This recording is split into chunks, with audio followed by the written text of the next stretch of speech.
Good morning, children. We are in the second part of the chapter Acid, Bases and Salts. In today's portion, we are going to discuss about indicators and how indicators help in testing whether a substance is acid or a base. In the previous class, if you remember, we know that acids have a specific taste, that is they have a sour taste, and bases have a specific taste, that is called bitter taste. Bases are also slippery in touch, but at times all acids and bases cannot be tested by this type of test, where we need a specific type of test to identify unknown acid or unknown base, because many of the acids and bases are poisonous as well as corrosive. So the need is to have the study of these acids and bases by help of certain indicators. Now the question comes, what are indicators? Indicators are themselves chemical substances that are used to identify whether a substance is an acid or that of a base. So we can say that chemists have developed substances called indicators which identify whether the substance is acidic or basic. So character of these different substances will tell us whether our substance is acid or a base. A few examples of indicators are litmus. The first indicator we have over here is litmus. Litmus is a purple dye which is extracted from lichen. Lichen belongs to the family that is called Thallophyta. If this dye is deposited on a paper strip, the latter acquires a purple color. Okay, so the formation of the color itself indicates that whether my solution is acid or a base. So litmus solution is of two types. One is the blue litmus solution, other is the red litmus solution. Now when a solution whose color is blue that turns in contact with the substance to red, that indicates that the solution is acidic. So when this purple or the blue strip is dipped in an aqueous solution of acid, its color changes to red. In case the same is immersed or dipped in aqueous solution of a base, the color remains just blue. On the other hand, if I have a specific red litmus paper that turns to blue on contact with the solution of a substance, then we can say that that substance is basic in nature. Another indicator we have is phenolphthalein. What is phenolphthalein? It is also organic dye. In neutral or acidic solution it is colorless, while in a basic solution color of indicator changes to pink. So just remember, phenolphthalein is an indicator which is active only in a basic medium. In acidic medium, phenolphthalein remains colorless. After that, we have the third indicator that is called as methyl orange. So as the name tells you, methyl orange actual color is orange, but when this comes in contact with the acid, its color changes to red. And in an alkaline medium, the color changes to yellow. So in a neutral medium, the color remains as it is. So both phenolphthalein and methyl orange are synthesized in the laboratory. Hence they are called as synthetic indicators. Why? Because both phenolphthalein and methyl orange are artificially synthesized. And one thing you should know, that phenolphthalein is active in a basic medium and methyl orange is active in an acidic medium. We may conclude that indicators can indicate or specify the nature of a solution, whether it is acidic or basic. They undergo change in color. Now when the nature of the solution changes from acidic to basic and vice versa, that is why they will show a change in color.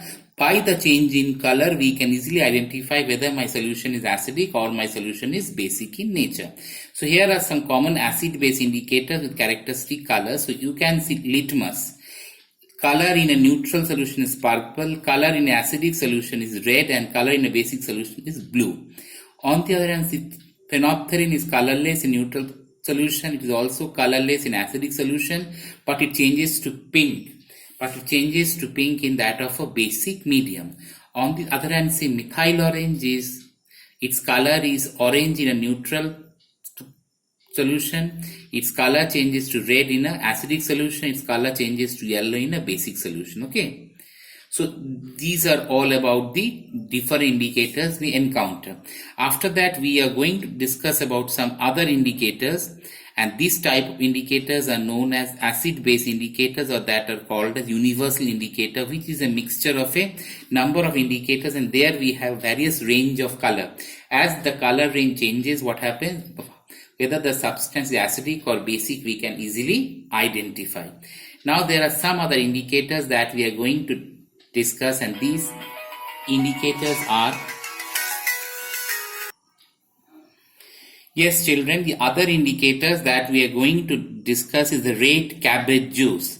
So it is extracted from the leaves of red cabbage. As you could see in the adjoining diagram, here we have a diagram of red cabbage, and the color is actually not red, its color is purple. So the color of juice is purple, although it is called as red cabbage, but the color of the juice is purple.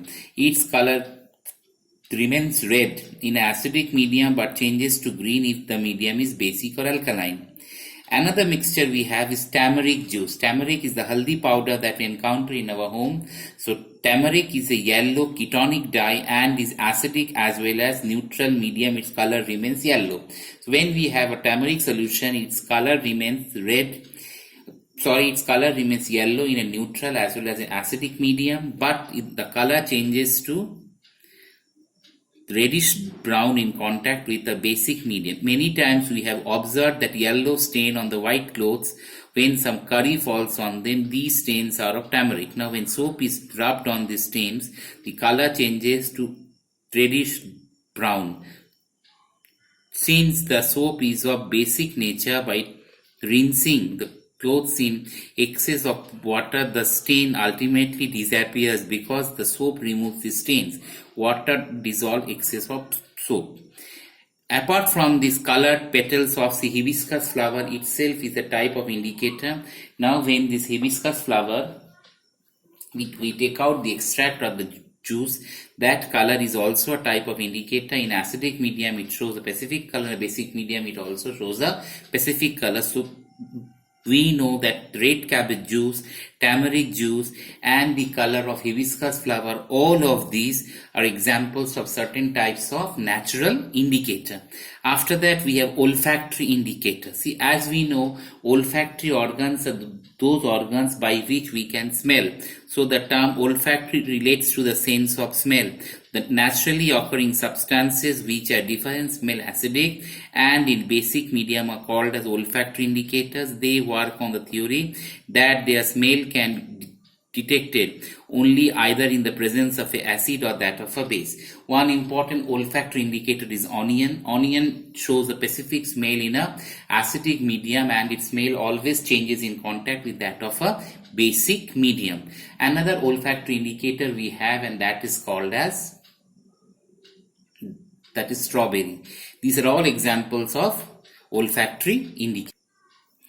After that, we are going to discuss the properties of acid. As we have still now studied that acids generally have a sour taste. That is the first important characteristic feature of an acid.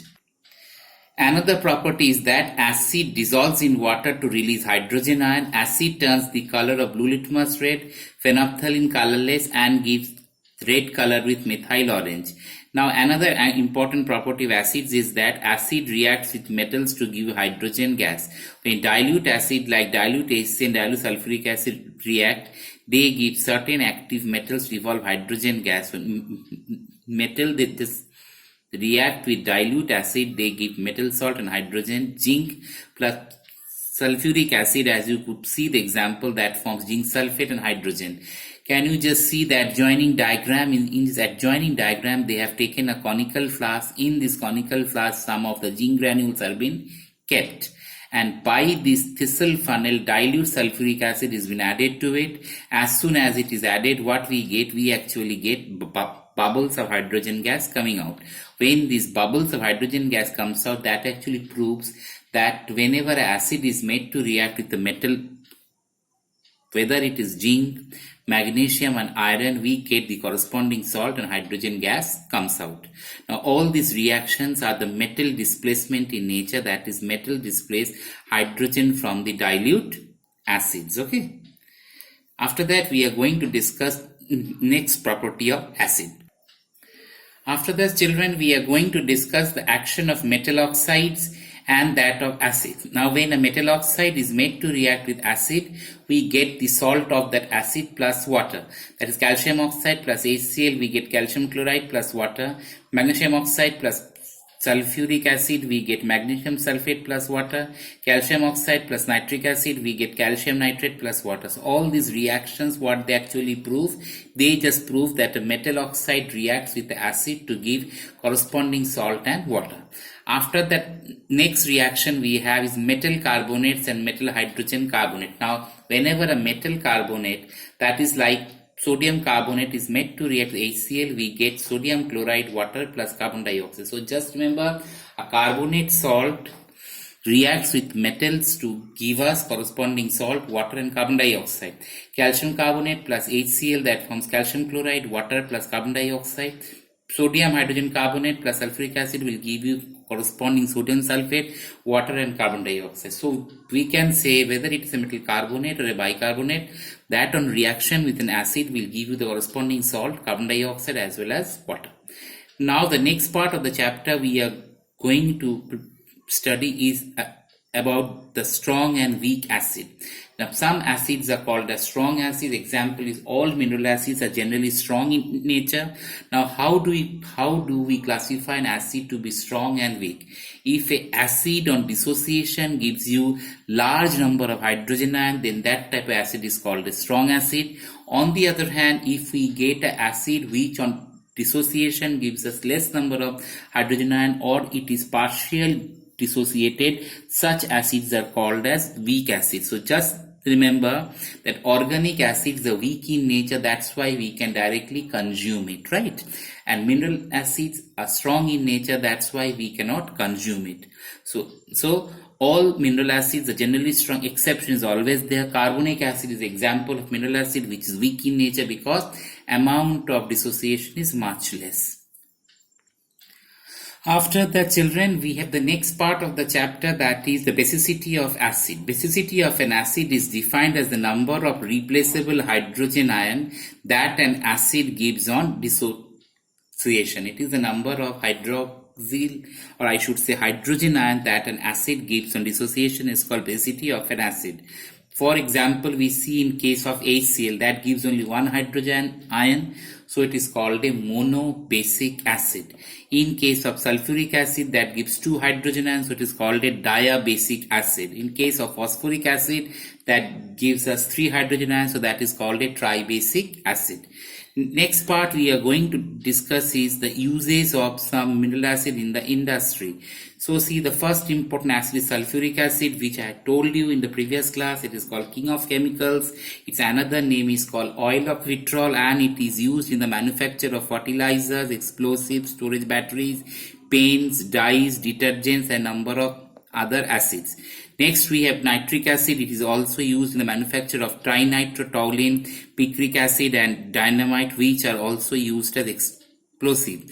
A mixture of 3 parts of this hydrochloric acid and 1 part nitric acid is called as aqua regia, which is used to dissolve noble metals. Now the last acid we have, mineral acid, hydrochloric acid. It is used in the manufacture of many types of chlorides, in medicine industry, in the cleaning of the metal surfaces to be electroplated, and also for preparing of aqua regia. So okay children, that was all about the study of acid. In our next class we will start the new chapter, that is study of bases. Till then children, goodbye.